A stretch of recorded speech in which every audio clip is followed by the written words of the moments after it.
नमस्कार, स्वागत है आपका। मैं अमर आर्यन आज तहे दिल से आपका स्वागत करता हूँ।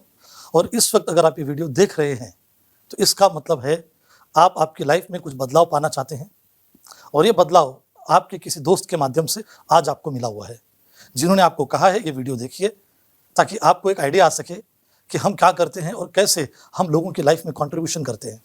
साधारण लोग कैसे असाधारण ज़िंदगी जीते हैं। मैं अगर अपने बारे में ही बताऊँ तो मैं चौल में रहा करता था, एक छोटे से घर में, 10 बाई 10 के घर में।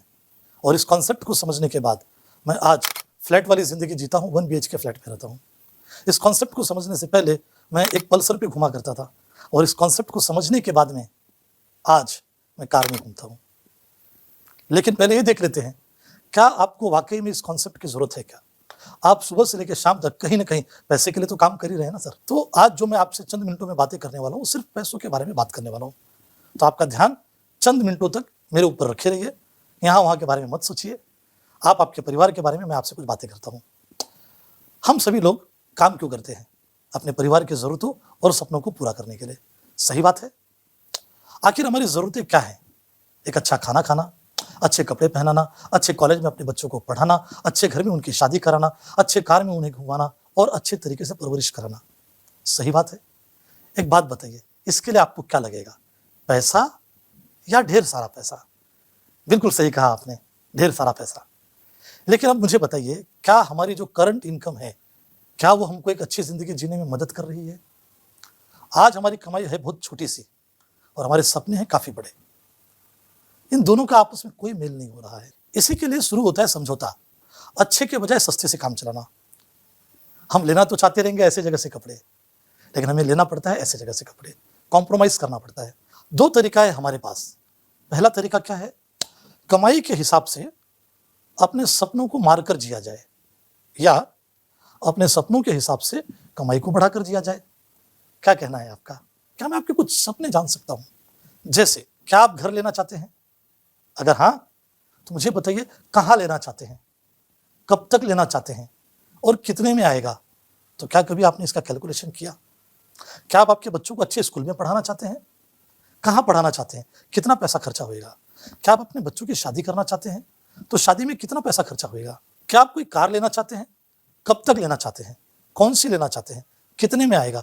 अगर हम मोटा-मोटा इसका एक टोटल मारे तो आपके सामने एक फिगर आएगा और मैं चाहूँगा इस वीडियो को यहीं पर पॉज़ करिए, रोक दीजिए और जो-जो चीज़ें यहाँ पर मैंने दिखाई हुई है, आप इसका एक मोटा-मोटा कैलकुलेशन लगा लीजिए और कैलकुलेशन जब आप लगाएँगे तब जाके आपके सामने एक टोटल फिगर आएगा।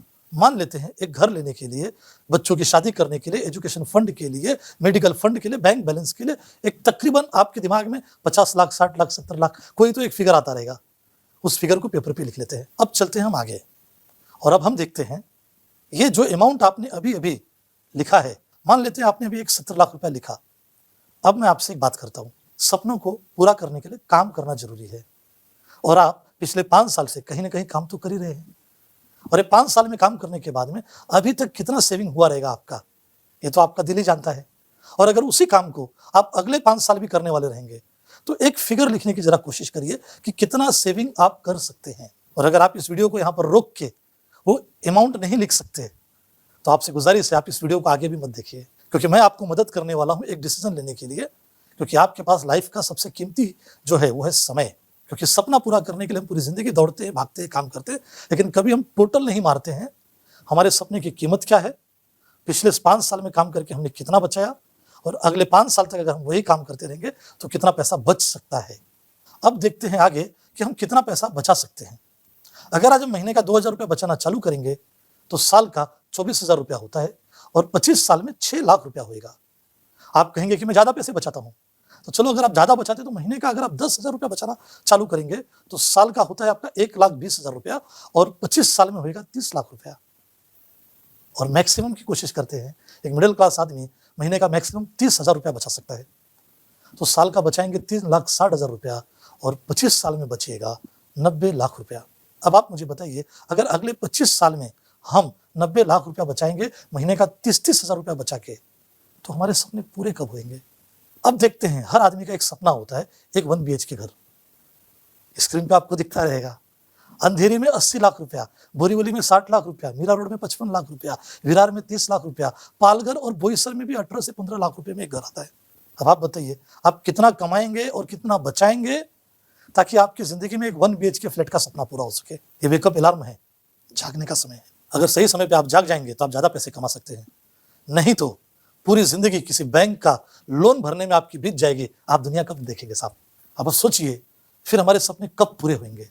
जो काम हम करते हुए आ रहे हैं, अगर वही काम हम अगले 5 साल भी करते रहेंगे तो जो मिल रहा है वही मिलेगा। हम रहना चाहते हैं ऐसे घर में, लेकिन मजबूरी में रहना पड़ता है ऐसे घर में। सपने पूरे करने के लिए हम कमाते कितना है, इससे ज्यादा जरूरी है हम बचाते कितना है। आज हमारी कमाई का एक बहुत बड़ा हिस्सा खरीदारी करने में चला जाता है, मतलब खर्चा करने में चला जाता है, और हमारे समय का एक बहुत बड़ा हिस्सा चर्चा करने में चला जाता है। तो ये खर्चा और चर्चा अगर इसी दोनों को हमने अपनी आदत बना लिया और ताकत बना लिया तो हमारे सपने पूरे हो सकते हैं। आपके दिमाग में चलता रहेगा कैसे? तो मैं आपको बताता हूं कि हमारे पास सामान पहुंचता कैसे है। मान लेते हैं एक नहाने का साबुन। क्या ये साबुन हम खुद बनाते हैं या किसी दुकानदार से लेकर आते हैं? जाहिर सी बात है दुकानदार से लेकर आते हैं। अब ये दुकानदार क्या खुद बनाता है या किसी होलसेलर से लेकर आता है? आप कहेंगे किसी होलसेलर से लेकर आता है। अब ये होलसेलर भी उस साबुन को खुद बनाते हैं या वो किसी बड़े होलसेलर और डिस्ट्रीब्यूटर से लेकर आते हैं? तो ये सारे लोग करते क्या हैं? बनाता कोई नहीं है, बनाने वाले को कहते हैं मैन्युफैक्चरर। मैन्युफैक्चरर बनाते हैं और बाकी सारे लोग उसको लेकर जाते हैं। इस तरीके से कस्टमर की जरूरत है और मैन्युफैक्चरर उसको बनाते हैं। तो बनाने वाला पैसा कमाता है और पैसा देता कौन है? कस्टमर। तो कस्टमर ने खरीदा और मैन्युफैक्चरर ने उसको बेचा। तो इन दो लोग इंपॉर्टेंट है, लेकिन इस कस्टमर के पास इस माल को पहुंचाने के लिए जिन लोगों का सहयोग लेना पड़ता है उन्हें कहा जाता है मिडल मैन, बीच वाले लोग, इंटरमीडिएट लोग, होलसेलर, डीलर, डिस्ट्रीब्यूटर, ये सारे लोग। और उस साबुन के बारे में हमें पता कैसे चलता है? जब तक टीवी में उसका एडवर्टाइजमेंट नहीं आता है, कोई सेलिब्रिटी उसको आके बताते नहीं, तब तक हमें पता भी नहीं चलता है कि एक नया साबुन मार्केट में आया हुआ है। तो अब देखते हैं जितने लोगों ने डब्बा पहुंचाने का काम किया, साबुन को फैक्ट्री से निकालकर आप तक पहुंचाने का काम किया, इन्होंने फ्री में किया या कुछ कमाया? जाहिर सी बात है कुछ कमाया। और जिन्होंने इसका प्रचार किया उन्होंने भी कुछ कमाया। अगर नहीं कमाया तो सिर्फ एक इंसान ने, उसका नाम है कस्टमर। इसी के लिए उसे नाम रखा गया है कस्टमर। कस्टमर का काम है कष्ट कर और मर और बाकी दुनिया की जेब भरो। अभी देखना क्रिकेटर लोग, बॉलीवुड के बड़े बड़े फिल्म स्टार लोग, मेन प्रोफेशन होता है एक्टिंग और क्रिकेट, फिर भी अपने स्पेयर टाइम में वो लोग प्रमोशन करके एक्स्ट्रा पैसे कमाते हैं। वही काम अगर आप करते हैं तो आपके घर में भी पैसा आ सकता है।